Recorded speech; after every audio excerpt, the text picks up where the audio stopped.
Iran और Israel में जो वॉर हुई उसमें असल विनर कौन था? जब अमेरिकन B-2 बॉम्बर्स ने ईरान के न्यूक्लियर साइट्स पे स्ट्राइक करा तो ऐसा लगा कि गेम ओवर हो चुका है।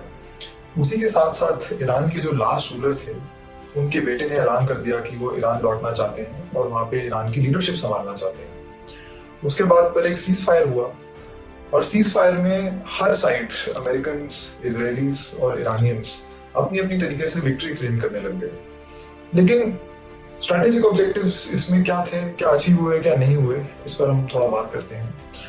तो दो स्पेसिफिक मोटिव्स थे इसराइल के भी, और कहीं ना कहीं यूएस भी इसमें इन्वॉल्व था। दो मोटिव्स थे।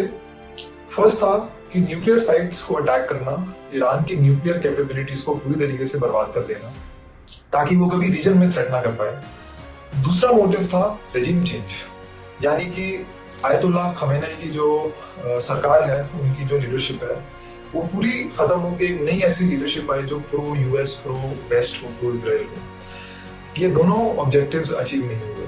तो हम ये कह सकते हैं कि ईरान, जबकि उसने बहुत डैमेज सहा, ईरान के साइट्स पर अटैक्स हुए, ईरान के मेन मिलिट्री लीडरशिप को मारा गया, उसके बावजूद भी ईरान को एक रीजन मिल गया अपनी एक लाइन कंटिन्यू करने का।